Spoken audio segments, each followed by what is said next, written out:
What if you could walk into any room and instantly command attention, trust, and admiration? The truth is, a tiny fraction of the people know these mind-bending psychology secrets. Want to join them? Hit that subscribe button and discover how to wield these powerful mental hacks. The mirror effect. Become instantly likable. Imagine stepping into a room full of strangers and instantly making everyone feel like they've known you for years. That's the magic of the mirror effect. This technique isn't about mindlessly copying someone's every move, but rather subtly aligning your body language, tone, and even energy with theirs. The key to mastering this technique is subtlety. If they're leaning slightly forward, you do the same. If they're speaking calmly and softly, you lower your voice to match. If they're using lots of hand gestures, you mirror those gestures, but only slightly. Why does it work? Humans are naturally drawn to familiarity. When someone behaves in a way that feels familiar, we subconsciously perceive them as more likable and trustworthy. It's a psychological trigger rooted in our evolutionary instincts. Familiarity signals safety. The brain thinks, this person is just like me. I can trust them. Think about it. Have you ever met someone and just felt an instant connection? Chances are they were subtly mirroring you without you even realizing it. They weren't copying every move, but were aligning themselves with your rhythm, your tone, your vibe. The best part? This technique can be used in virtually any setting: job interviews, networking events, dates, or even casual conversations. Imagine you're at a business meeting. The person you're talking to is sitting with their arms crossed and speaking slowly. You could lean back, cross your arms, and slow down your speech to match theirs. Now you're on the same wavelength, and they feel an unspoken connection. That's the power of the mirror effect. It's invisible, but incredibly powerful. But here's the catch. Overdo it, and you'll come off as insincere, even creepy. The goal isn't to become a copycat, but to subtly reflect their energy in a way that feels natural. When done right, the mirror effect makes you instantly likable, relatable, and unforgettable. The decoy effect: guide decisions without pressure. Imagine being at a coffee shop, debating whether to buy a small coffee for $4 or a large for $7. You're on the fence. Do you really need the large? Then the barista introduces a medium for $6 or $50. Suddenly, the large size seems like a much better deal. Why? Because the medium is so close in price to the large that it makes the larger size look like a steal. That's the decoy effect in action. This effect is all about presenting a third option that isn't meant to be chosen, but is strategically designed to nudge people toward a specific choice. It's a classic sales tactic, but you can use it to your advantage in everyday life. Imagine trying to convince a friend to go to a particular restaurant. Instead of just saying, let's go to that Italian place, you present 3 options. We could stay home and cook, go to that overpriced French restaurant, or hit up that cozy Italian spot with great reviews. Now the Italian restaurant, your intended choice, suddenly seems like the most reasonable, attractive option. The decoy isn't there to be chosen, it's a strategic illusion. And it works because our brains are wired to compare options in relative, not absolute terms. When given 3 choices, we naturally compare them against each other, not based on their standalone value. Imagine you're selling a product online. A basic plan for $10, a premium plan for $30, and a best value plan for $28. The $28 plan isn't meant to be the best seller. It's there to make the $30 plan look like a better deal. People feel like they're getting more value by spending just $2 extra, even if they originally intended to spend only $10. That's the beauty of the decoy effect. It's a subtle nudge that makes people feel like they're making the best decision, even though you guided them there all along. The Grey Rock method: stay emotionally untouchable. What if you could become immune to drama, gossip, and emotional manipulation? Enter the Grey Rock method. The concept is simple. You become as uninteresting as a gray rock. When someone tries to provoke you, criticize you, or pull you into their chaos, you respond with minimal, bland, and unengaging answers. Picture a drama-seeking coworker trying to bait you with gossip. They say, "Did you hear what they said about you?" Instead of reacting, you respond flatly, "Oh, okay." They ask, "Aren't you upset?" You shrug and say, "Not really." By refusing to engage emotionally, you deprive them of the reaction they crave. They eventually get bored and move on to someone who will take the bait. The Grey Rock method is particularly effective against toxic people who thrive on emotional reactions. These people feed off your anger, frustration, and defensiveness. By giving them nothing to latch onto, you disarm them. They can't manipulate you because you're no longer playing their game.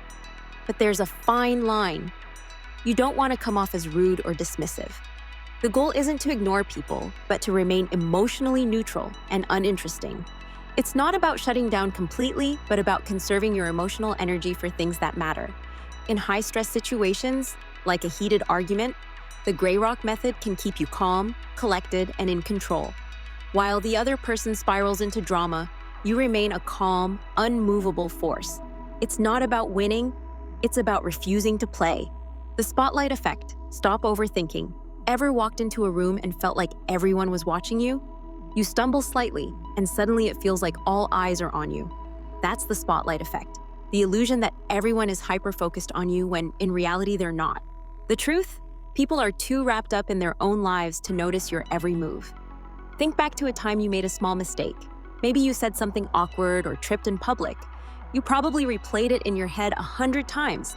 But how many people actually noticed? Probably none. Understanding the spotlight effect can be incredibly liberating. It frees you to take risks, speak up, and stop obsessing over every little thing you say or do. The reality is most people are too busy worrying about their own perceived flaws to pay attention to yours. Once you internalize this, you stop overthinking every interaction. You're not the center of attention. You're just another person in a room full of people who are all equally self-conscious. And that realization can be incredibly freeing. The Benjamin Franklin effect, make anyone like you. Want someone to like you? Don't shower them with gifts or compliments. Instead, ask them for a small favor. It might sound counterintuitive, but that's exactly how the Benjamin Franklin effect works, by flipping conventional wisdom on its head. The psychology behind it is fascinating. When someone does something nice for you, their brain rationalizes the act by convincing itself that they must like you. After all, why else would they go out of their way to help? Imagine this scenario. You're the new person at work and want to build rapport with a colleague. Instead of offering to grab them a coffee, you ask to borrow a pen. It's a simple, non-threatening request. But once they comply, they're subconsciously investing in the belief that they like you. And it doesn't stop there. The more small favors you ask for, the stronger that bond becomes. Over time, these small acts of kindness accumulate, creating a sense of connection and camaraderie. The Benjamin Franklin effect is named after, you guessed it, Benjamin Franklin himself.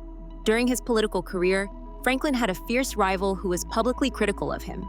Rather than confronting him directly or trying to win him over with flattery, Franklin asked to borrow a rare book from the man's library.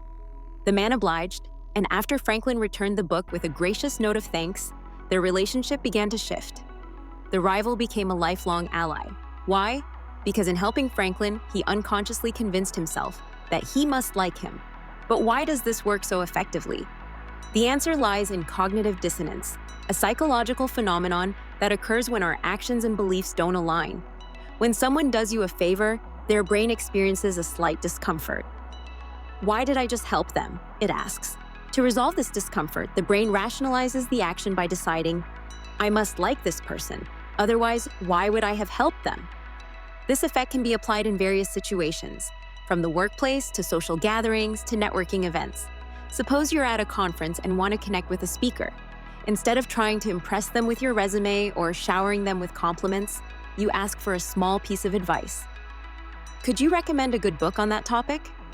It's a subtle request, easy to fulfill, and it immediately creates a moment of interaction.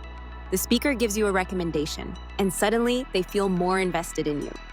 The beauty of the Benjamin Franklin effect is that it doesn't require you to be overly charming or charismatic. You don't have to be the life of the party or the most interesting person in the room. You simply need to give the other person an opportunity to do something for you. It could be as small as asking them to hold your jacket, borrowing a lighter, or getting their opinion on a minor decision. Each request reinforces the idea that they're helping you because they like you. But what if the favor is too big? That's where the effect can backfire. Asking for something too substantial too soon can trigger resistance, making the other person feel manipulated. The key is to keep it small and reasonable, something that requires minimal effort but still involves some level of investment. It's a fine line between a simple favor and an imposition, so it's crucial to gauge the context and the relationship. Another powerful way to leverage the Benjamin Franklin effect is through reciprocity. Once someone has done you a small favor, you can subtly return the favor without making it obvious. For example, after a colleague lends you a pen, you might compliment their presentation the next day. This keeps the interaction balanced and prevents them from feeling like they're being taken advantage of. Plus, it further reinforces the positive association they now have with you. What about repeat interactions? The Benjamin Franklin effect doesn't just work in one-off situations. It can be used to build long-term connections as well. Imagine you're working on a group project, and there's a team member you want to get closer to. Over the course of the project, you could ask for several small favors: borrowing a charger, getting their input on a slide, or asking them to double-check a document. Each favor is minor, but collectively they create a pattern of positive interaction. The more they help you, the more they start to believe that they must genuinely like you. Otherwise, why would they keep assisting you? In sales and negotiations, this effect can be incredibly powerful. A salesperson might start by asking for a small commitment. Could you spare a moment to look at this brochure? Once the potential customer agrees, they're more likely to comply with a larger request, like setting up a meeting or agreeing to a demo. Each step builds upon the last, reinforcing the sense that they're helping because they feel a connection. But there's another layer to consider: timing. The Benjamin Franklin effect works best when the request is made early in the interaction, before a strong opinion has been formed. If someone already dislikes you, asking for a favor can feel forced or manipulative. But if they're neutral or undecided, a small request can tip the scales in your favor. Interestingly, the Benjamin Franklin effect can also be used to diffuse conflict. If someone is hostile or cold toward you, a simple request can soften their stance. It's almost as if the act of helping you rewires their perception, turning a potential adversary into a reluctant ally. This technique is especially effective in workplace settings, where small acts of cooperation can lay the groundwork for better relationships over time. Now that you know these 5 powerful psychology secrets, the question is, how will you use them? Will you mirror someone's body language to make them instantly like you? Will you use a decoy option to nudge someone toward a specific choice? Or will you go gray rock to keep drama seekers at bay? The best part is, these techniques are simple yet incredibly effective. And while most people will go through life unaware of them, you now have the cheat codes to navigate social situations with confidence, control, and charisma.